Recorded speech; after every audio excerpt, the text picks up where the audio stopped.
Senior British MPs have been questioning Boris Johnson's COVID-19 response, putting the government's action under the microscope.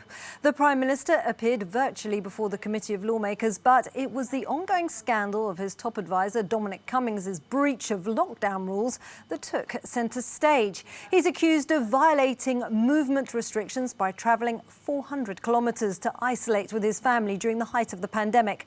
Despite calls for Cummings' resignation, the entire senior cabinet has stood by him. And earlier, Prime Minister Johnson said people should move past the issue.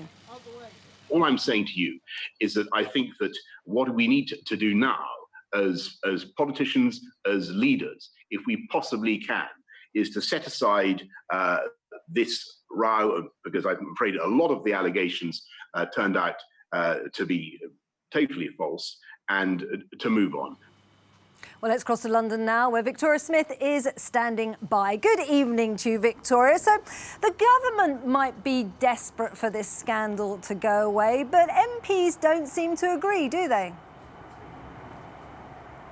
Good evening, Isabel. Absolutely correct. More than 30 MPs are now calling for Dominic Cummings to resign. But the Prime Minister stuck to his line in this liaison committee, which kicked off over the Dominic Cummings row. He said sorry. He said he was deeply sorry for all the hurt, pain and anxiety people have been going through. But he was referring to lockdown. He wasn't referring to the Dominic Cummings case. He simply said there, when questioned over and over again, that it was time to move on.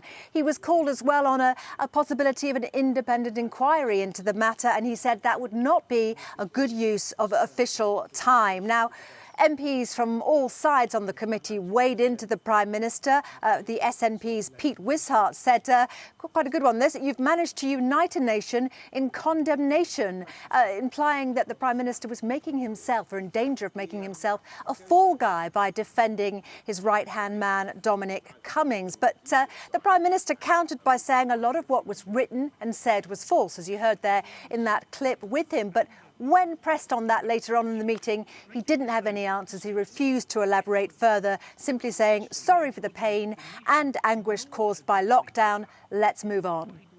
And you said united in condemnation, and it's somewhat buried in this maybe in some respects, because this really did overshadow proceedings. PML also announced the test and trace system that's going to begin tomorrow. So how's that going to work, Victoria? Well, the aim of that is to move from lockdown to more targeted measures. So the Prime Minister is very proud of this. He says it will change people's lives. Scientists are a little more sceptical, saying it may prevent between 5 to 15% of infections, which isn't perhaps as much as the Prime Minister was hoping, although he did say that as things progress through June, this system will improve, particularly the time taken to get results from the system. Now, at the moment, we're talking about England here. Northern Ireland has its own version already up and running. Scotland has its own system beginning tomorrow, and Wales has a system due to start in early June. So how does it work? Well, from tomorrow, everyone with symptoms will need to be tested.